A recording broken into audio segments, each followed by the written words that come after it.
Naam, tuko majira ya saa 9 saa za Afrika Kati, 10 majira ya Afrika ya Mashariki. Hii ni Baraka1 TV na mimi ni ndugu yako Baba la Baba, the one and only town DJP. Kipindi habari na maelezo. Kwa kipindi hiki cha habari na maelezo nitakuletea baadhi ya taarifa hapa. Kuna taarifa kutoka kwa Paul Kagame. Anasema kwamba kuimaliza M23 ni kuimaliza Rwanda. Yaani anaonesha kwamba jamani, M23 isitoke, sababu hii ikitoka ina maana pia na sisi tunatoka.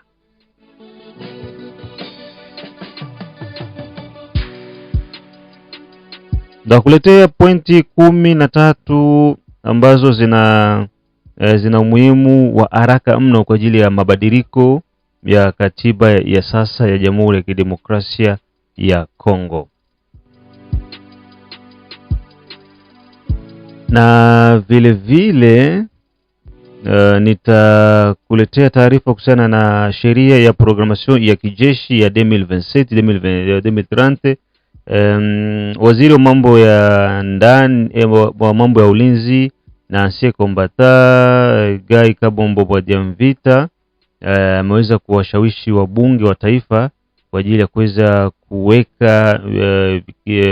kuweka mamwae juu ya kuweza kumodernize na kuprofessionalize jeshi la FARDC liweze kuwa jeshi la kisasa. Na pia tutasikiza kuhusiana na masuala ya mazungumzo kupitia bwana Patrick Muyaya, msemaji wa serikali ya Jamhuri ya Kidemokrasia ya Kongo.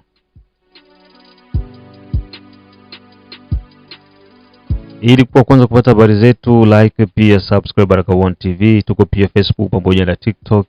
Like na follow page zetu, na hivyo utakuwa kwanza kupata matangazo kila wakati.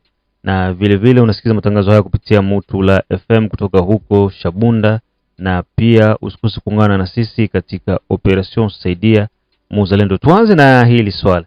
Eliminer le Rwanda, c'est eliminer le M23, c'est eliminer le Rwanda. Sasa wote wenye wanasutenir M23, embo sikilizeni hapa. Kagame anasema kuimaliza M23 ni kuimaliza Rwanda. Inafikia mpaka hatua Paul Kagame anapoteza control. Mwisho wake unakaribia. Declaration ya interview mbele ya wanasiasa wa RPF, Rwanda People's Front, nafikiri Rwanda People's Front. Hii ni RPF, ni chama cha Rwanda. Kagame anaonyesha uhalisia wake mbele ya watu ambao yeye mwenyewe alikuwa akiwaficha ukweli. When they say they would make M23 disappear, they meant even Rwanda. We will make you disappear. Wanaposema kwamba watafanya M23 iweze kudisparate, iweze kupotea, kwa mantiki hiyo wanasema kwamba na wewe Rwanda pia utapotea.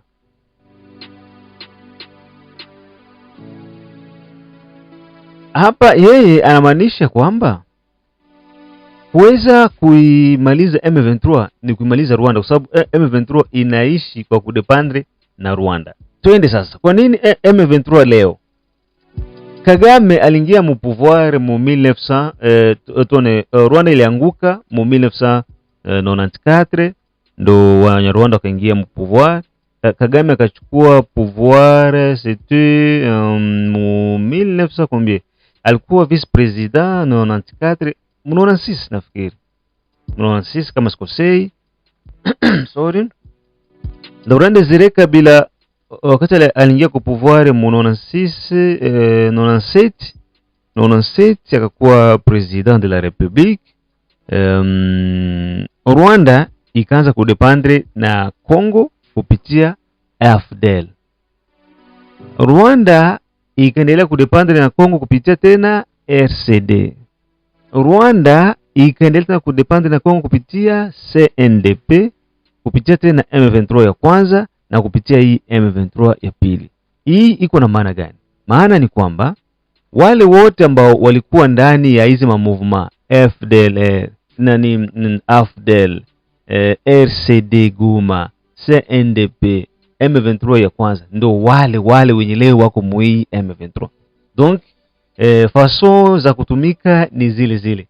Ndio hii akaevoke ni swala la Etats-Unis, biko namwambia shut up, funga mdomo, masuala ya minembo we hayakuhusu nini. Sasa akaja kusema kwamba façon yenye bandina mfanya yeye aweze kushut up milele ni kudisparaître kwake. Yaani kama wanataka Kagame asiseme, inatakiwa yeye aweze kufa. Hii ndo story ya Savimbi na Amerika.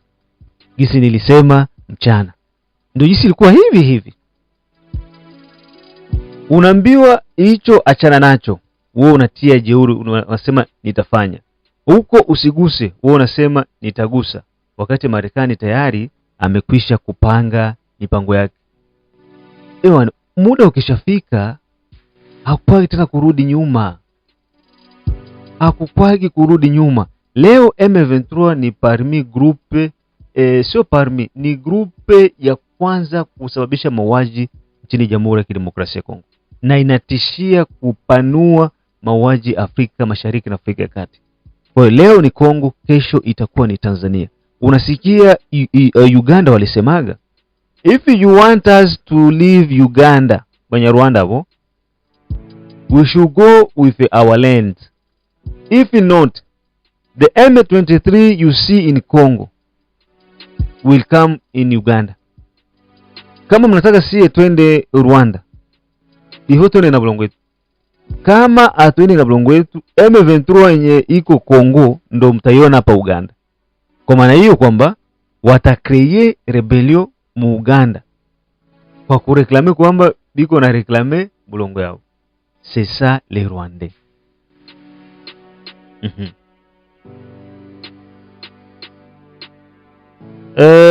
Tuchukue hili swala 13 points ambazo ni za muhimu kwa ajili ya changement ya constitution ya Jamhuri ya Kidemokrasia ya Kongo.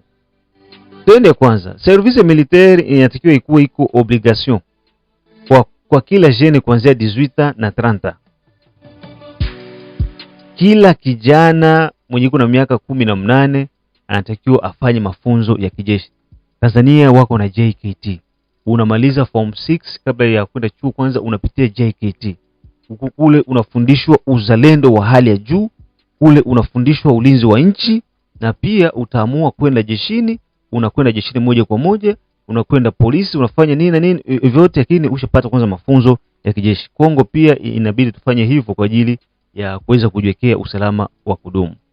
Swala la pili, ba gouverneur ba province matakiwa bakuwe nome na president de la republique ye peke.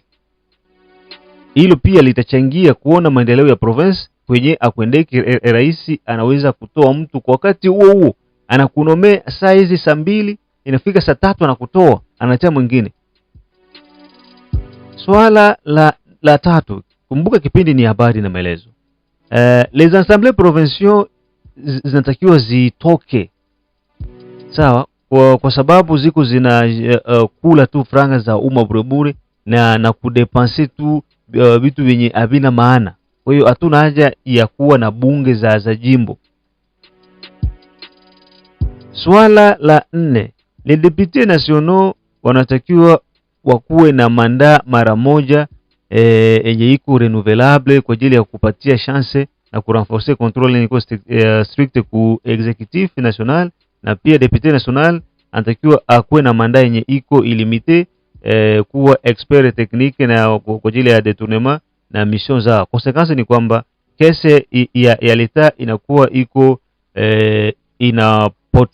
inapotea haipati maokoto ya kumudu, kwa sababu ba député biko wanadependre na ba autorité morale pamoja na mawaziri. Kwa maana hiyo député national anatakiwa akuwe na manda moja tu.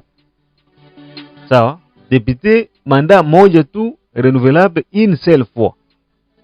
Kwa maana ukiwa depute kwa manda ya kwanza na manda ya pili, basi hauta tena kuwa depute. Assemblée nationale inatakiwa ikuwe moja, sawa, na Sena zikuwe ni moja, kwa mantiki kwamba Sena na Assemblée zivunjike, tuwe na kitu kimoja. Hapana huku Sena huku Assemblée nationale, ni kuendelea tukuvuruga pesa za Kongomani za bure. Bon, ni selo proposition za katiba mpya yenye inatakiwa iwe. Kama itakupendeza basi utatuma komantari yako pale kusema hii proposition iko sawa. Ya sita, Premier Ministre anatakiwa akuwe nome masaa 48 baada ya kuweza kuchaguliwa kwa rais wa nchi, rais wa Jamhuri ya Kidemokrasia ya Kongo. Kwa kuliko vile vya kungoya vya maseti mwa huku franga siko zinatumika, mnakaa mnafanya hata inane bado Assemblée ayachaguaka Premier Ministre. Kitu ya saba, manda ya presida inatakiwa itoke kwa miaka 5 na kwenda kwa miaka 7.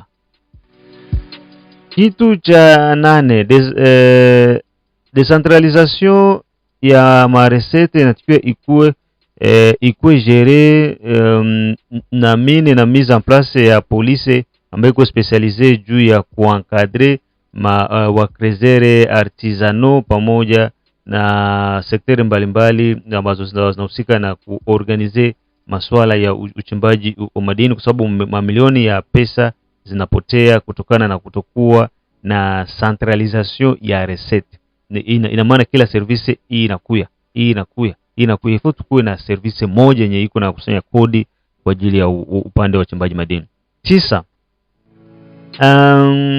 fonction plus importante za pays, président de la République, premier ministre, chef d'état-major général, zinatakiwa zikuwe dirige na watu ambao ni 100% ba Kongole. Hapa na kuendelea niko maanisha kwamba hapa ndo ile ya de père et de mère, fonction za ba Kongole, de père et de mère, babako Kongole, mamako Kongolese, ndo unatakiwa kuwe président de la République, unatakiwa kuwe premier ministre, unatakiwa ukuwe chef d'état-major général.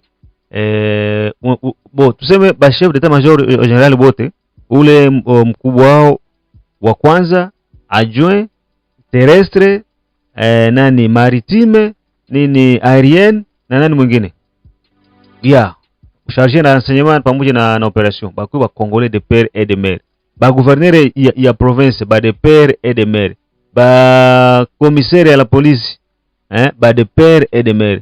Wengine bote sasa banena kwa chini huko sava. Ministre wa affaires étrangères akuwe Congolais de père et de mère. Ministre wa défense de père et de mère. Ministre wa finance de père et de mère. Ministre wa intérieur de père et de mère. Na ministre wa communication de père et de mère. Walikwambia sasa unaenda hoa bwana, angalia uso ovyo ovyo, utafuta Kongoleze mwenzako. Huko mbeleni huko mtakuja kukosa vitu vingi juu watoto wenu. Mtaanza kulalamika. RDC inatakiwa ikuwe na forma ya province 11 kwa kuliko kuwa na province nyingi kwa sasa hivi. Tuko na province sasa hivi 26 ambazo zinaleta vurugu tu.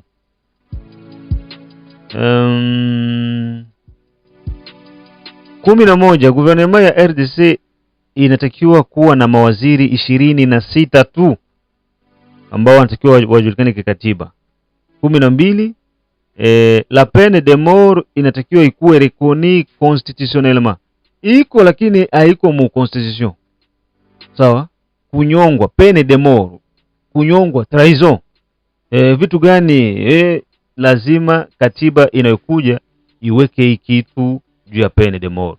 Na 13, la RDC inatakiwa itoke mu regime presidentiel, ni solution ambayo itakuwa iko efficace kwa ajili ya president de la republique na gouvernement kuwa na control ambayo iko ya kipekee. So hizo ni proposition 13 ambazo katiba yetu inatakiwa iwe nazo kwa lengo la kuweza kuimarisha mifumo mizima ya uongozi wa serikali ya Jamhuri ya Kidemokrasia ya Kongo. Waziri wa mambo ya ndani, waziri wa ulinzi Guy Kabombo Madiamvita anataka wabunge wa Jamhuri ya Kidemokrasia ya Kongo kuweza kuchagua sheria juu ya kuweza kuiongezea nguvu FARDC na budget ya 2027 mpaka 2030 ambayo inaitwa la loi de programmation militaire 2027-2030. Hii itapelekea kuweza kuongeza bajeti kwa majeshi ya Jamhuri ya Kidemokrasia ya Kongo, mafunzo, ununuzi wa silaha, vifaa muhimu vya kijeshi na hata pia kukumbuka familia za wanajeshi ambao wako wanapoteza maisha kwenye uwanja wa vita. Hizi ni baadhi ya vitu ambavyo serikali yetu inatakiwa iweze kuzingatia sana. Ni taarifa ambazo uko nasikia kupitia Baraka One TV. Tusikilize kuhusiana na masuala ya dialogue kupitia na Patrick Muyaya. Ou est-ce que vous allez reposer la même question? Alors, j'ai essayé, je savais que cette question arriverait. J'ai recensé une bonne dizaine de dates où le président de la République, et il a d'ailleurs rappelé aujourd'hui au prélat, son engagement plusieurs fois renouvelé et réitéré pour le dialogue. Samedi 22 février 2025, lorsqu'il rencontrait les cas de l'Union sacrée, samedi 22 juin 2025, jeudi 26 juin 2025, lorsqu'il a accordé une audience à la SEDCO, lundi 30 juin 2025, samedi 2 août 2025, samedi 30 août 2025, samedi 11 octobre 2025, samedi 31 janvier 2026, lundi 9 février 2026, jeudi 7 mai 2026 et le mardi 30 juin. J'ai toute une pile que je pourrais vous partager parce que le président de la République a toujours montré de la cohérence et son esprit d'ouverture. N'oubliez pas, vous avez vu le président de la République recevoir l'honorable Martin Fayulu, vous l'avez vu recevoir l'honorable Adolphe Muzito, vous avez vu le président recevoir le docteur Denis Mukwege. Je crois que de ces points de vue, le président a toujours montré que c'était un homme ouvert au dialogue.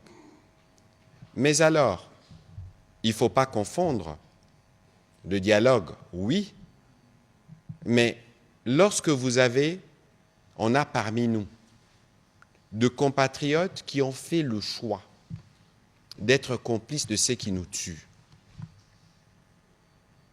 comment voulez-vous que le président de la République puisse dialoguer avec eux?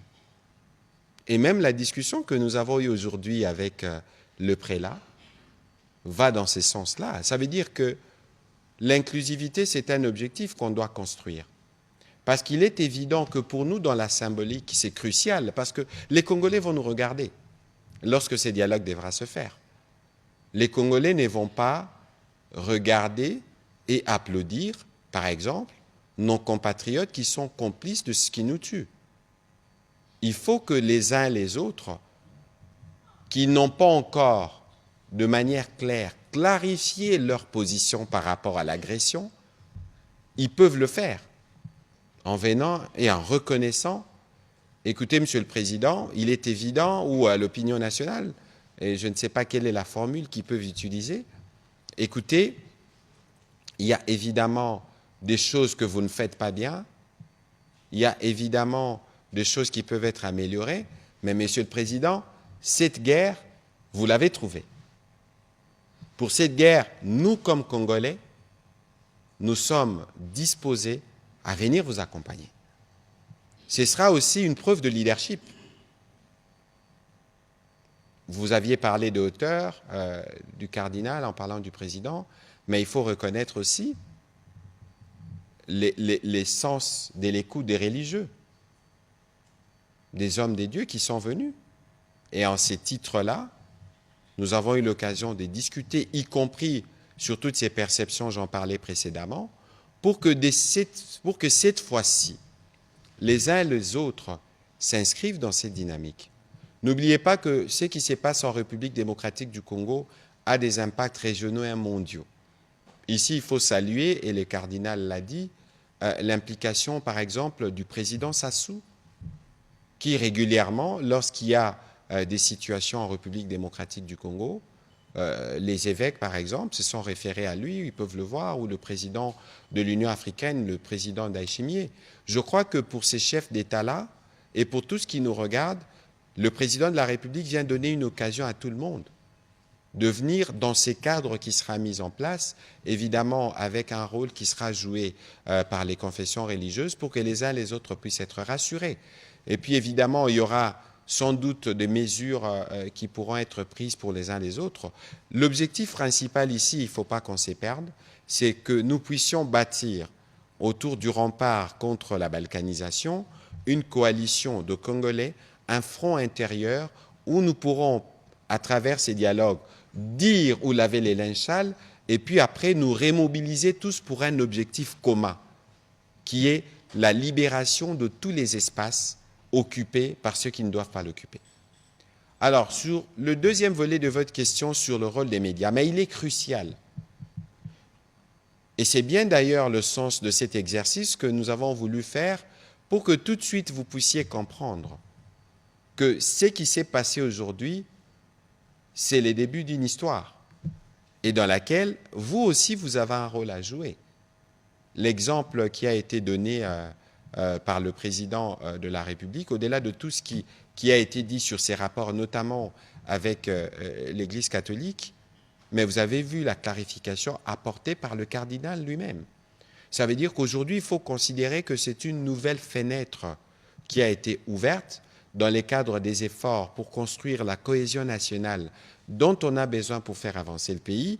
Et les médias, disons pour finir la guerre et nous attaquer aux objectifs de développement, et les médias ont un rôle à jouer d'abord en évitant d'aller dans la polémique. Parce que parfois, c'est les médias qui attisent, mais ici, il y a besoin d'accompagnement. Parce que vous savez, c'est que c'est un pays. Prenons l'exemple de votre corps.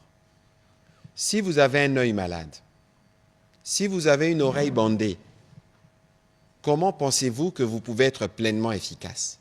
Donc notre pays ne pourra pas être pleinement efficace, ne pourra pas pleinement produire ce dont les Congolais ont besoin avec des corps étrangers.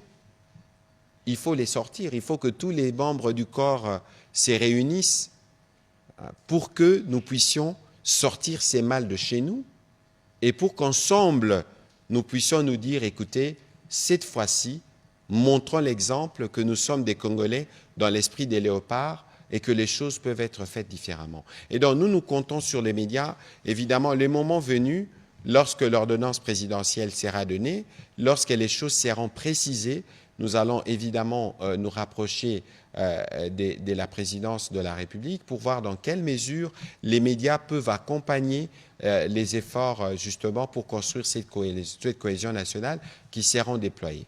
Je crois que c'est un point crucial sur lequel, patriotiquement, nous devons tous nous engager pour nous permettre de construire justement ces ciments nationaux, cette cohésion nationale autour de notre rempart pour que nous puissions finir avec cette agression.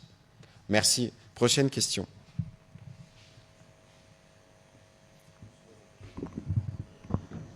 Merci, Monsieur le Ministre.